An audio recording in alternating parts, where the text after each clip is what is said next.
Good morning, gang. David Gupple, Thinker Farmer here. It's New Year's Eve, December 31st, 2023, and this is my last day at Local Cooling Farms, Grant and Kate's farm working. They are away right now on Christmas break, and I'm working on a bunch of different projects and just kind of running the farm.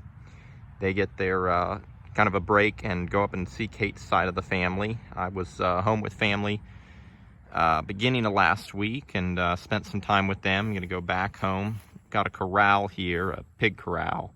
Gonna kind of tear down, and then over here in the woods, I'm working on probably the last fencing project I'm gonna be doing here. We basically have an area that probably eventually will be a silvopasture area. Down in South Louisiana, you have a lot of pines.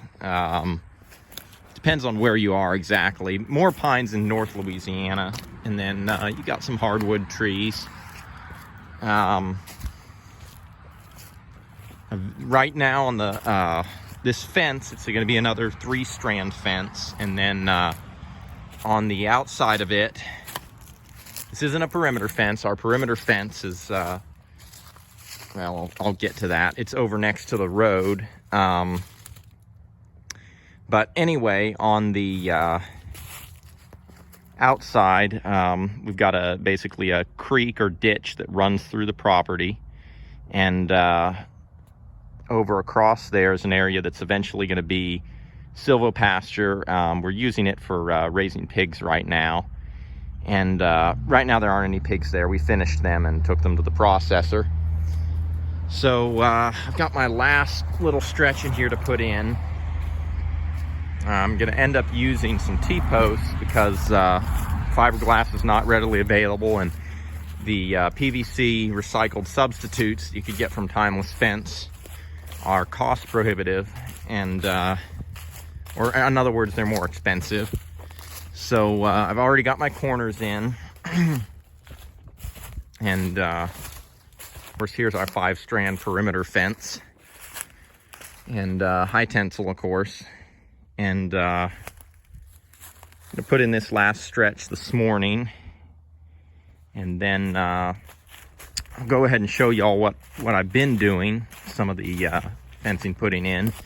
It's I'm pretty sure this is the last of the any interior fencing. All the paddocks that we want made out, all the riparian areas and ditches and such are fenced out, so the cattle and goats can't get into them. Bear with me, gang. Sun's in the south and it's in the east right now, so if there's a little glare on the camera, I'm sorry about that.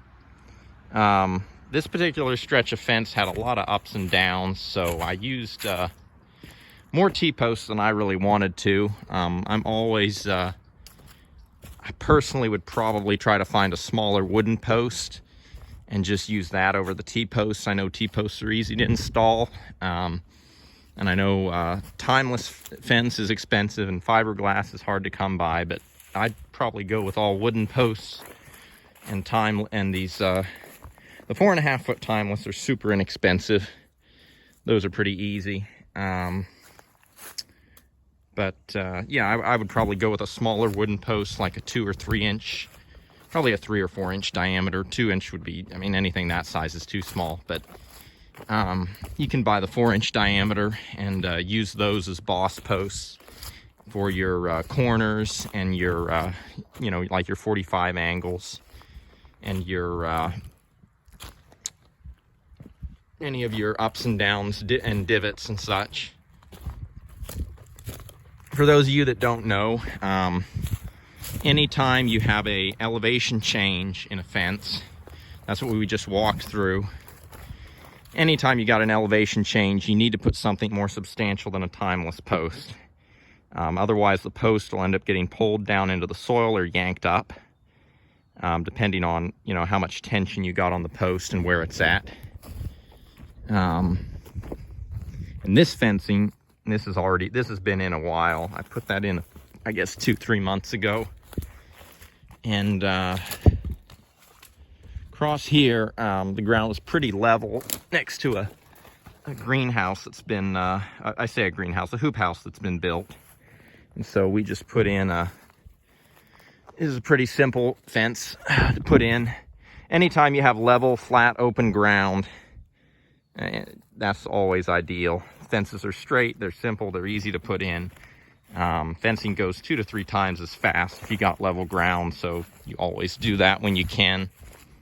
Yeah, it's been a neat second half of this year, doing a lot of development projects for Grant. We didn't get them all done, but you never do on a farm. There's always something else to build, something else to do. And I'm looking forward to the new year. So it's I'm going to be getting on the road in January, visiting some farms, looking at some more leased land. Yeah, so I'm looking forward to that, gang. Anyway, I'm not going to make this video long for all of you out there that are ready for the new year. I hope you all have enjoyed your Christmas break and your time with family, and getting ready, making some goals and some objectives for the new year. And with that, gang, blessings for the journey, and keep it real.